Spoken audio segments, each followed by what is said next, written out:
And one, and go. Hi there, I'm Lou, Hi, John. and we're kind of jumping on quite quickly to address something. And I think we've said this from time to time in different ways, and we're very aware that we've had an influx of new people. Mm-hmm. And the title of this is "Has My Loved One Got a Drink Problem?" Yeah. Because usually when people join, we hear that the burning question at that point is, "What on earth is going on? Can I give the thing that's going on a definition? Can I call it a name?"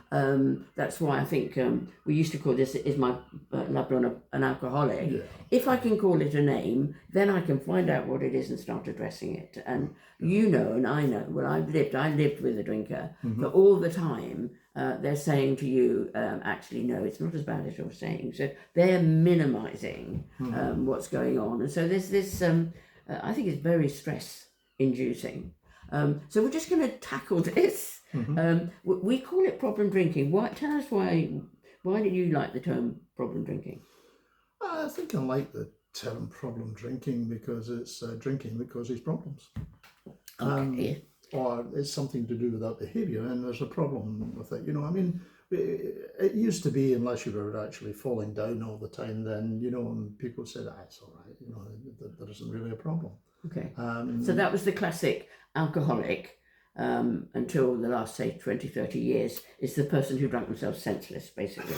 The definition of alcoholic actually came from a guy called Professor Jelinek, who actually studied people in Alcoholics Anonymous, and that was how he defined alcoholism. Okay. He studied them and said that's what alcoholism looks like. Okay. But the problem with studying them is that not everybody looks like that. No. Not everybody needs to be in AA, and so it kind of narrowed down. Yeah, I used to teach in a university. I taught master students, and so I taught doctors and GPs and therapists and and alcohol counsellors, and all about alcohol and drugs. And one of the things that we used to address was this particular question: what is an alcohol problem? And and everybody focuses on the alcohol, and that's wrong. Because there's people who drink a lot, but they don't really cause a problem. You know, there's people who drink not an awful lot and do cause problems. And then there's a mixture in between. One of the questions I used to say was that if somebody goes to the pub every single night at 6 o'clock, doesn't come home till 11 o'clock, but only drinks about 1/2 pint of beer, is that a problem? And people go, well, it's only drinking 1/2 pint of beer. But it's absent all of that time. I would have thought that the family probably had a problem, because it's just not there. So you're saying it depends on the circumstances and the Absolutely. amount of disruption Yes. that the alcohol does to a relationship and a family. Exactly.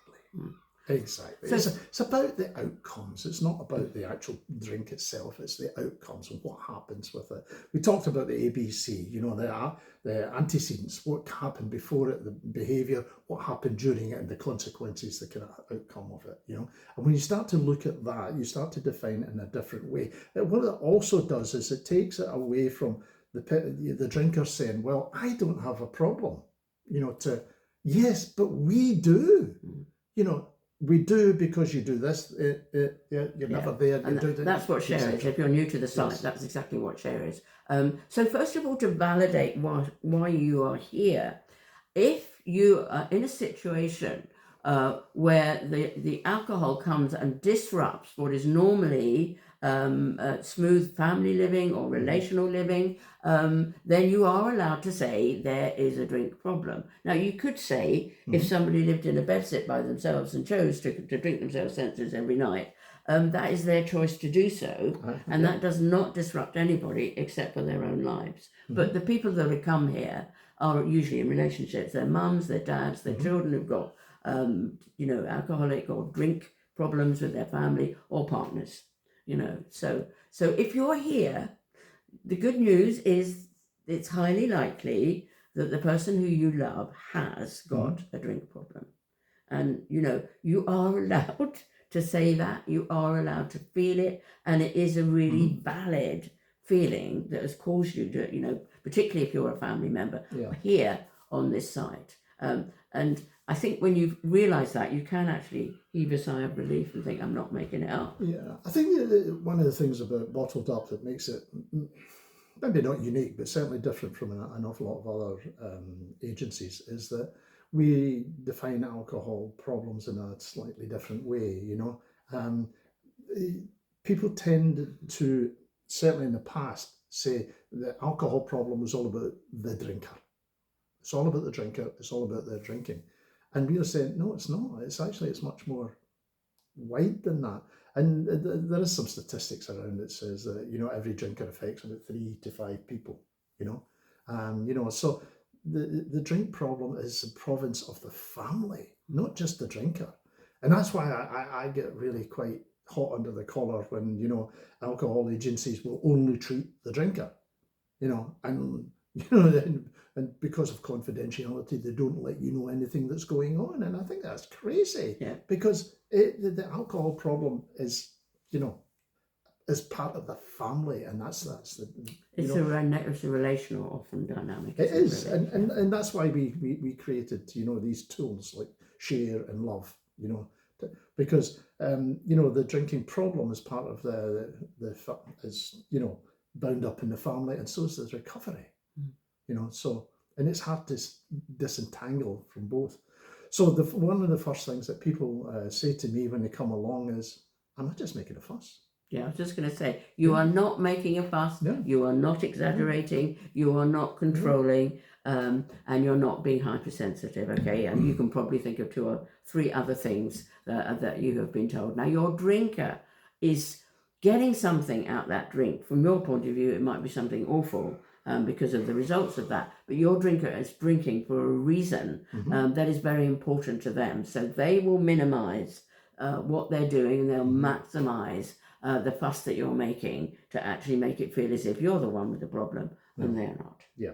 But the other thing, of course, is that when you talk to a drinker very often, you go, "So I don't drink that much." You go, it doesn't really matter how much you drink, it's what happens. And that's why we created Share, which is all about safety, health, ambition, relationships, and environment. And if you go down through that and say, well, how does it affect my life? You find it's actually quite substantially in lots and lots of areas. And that's where the problems lie. It doesn't lie in the alcohol per se, it lies in the consequences of that alcohol. And it's once you start to make that head shift, then you realize that the alcohol problem is not the drinkers, it's all of you. You have a problem, and because of that, then you have a legitimate right to go and look for help. Whereas before it was, we need help for him or for her. It's no, you're legitimate. You are suffering the consequences of drinking, and that's why we talk about drinking problems, not just with the drinker, but with the families as well. And this is a kind of a slightly academic discussion about what drink problem is. We just say at this point we fully understand the pain, the anguish, the distress, the destroying of trust and love, and we understand that the journey that you're on is really, really hard. I've lived it, and John has lived the really hard, anguished journey out of severe alcoholism and drug addiction. So the good news is he's made it from a drunk to a doctor in a decade. They quit somebody. Yes. He is the expert, but he's also the example of a life can be turned around. He was given 6 months to live. He had brain damage, and actually he found a way to stop. And then I think it came through the Irish paper, that lovely moment when the person you went to said, you might be a hopeless case, but you're not a lost cause. Yes. So your drinker is not a lost cause, that they can change radically and end up helping other people. So I think we'll stop it there. Is there anything else you wanted to say? Yeah, just one thing. I would say that this may sound like it is an academic discussion, but it's not. It's a very important discussion. It's a very important distinction about who owns the problem. Yeah. Yes. So We hope you found that really helpful. Come and join us in the other videos. But we just, almost before we did anything else today, we wanted to jump on and just look at that, because I think it will be a question primary in people's minds as they join the site. Yeah. There's other things about it. You'll find that there's more academic bits that you talk about alcoholism from a scientific point of view. Sure. This is just us nattering to you about what goes on in our life. Nattering. Yeah. Thank you so much for listening. Join us again soon. Take care. Bye-bye. Okay. Bye.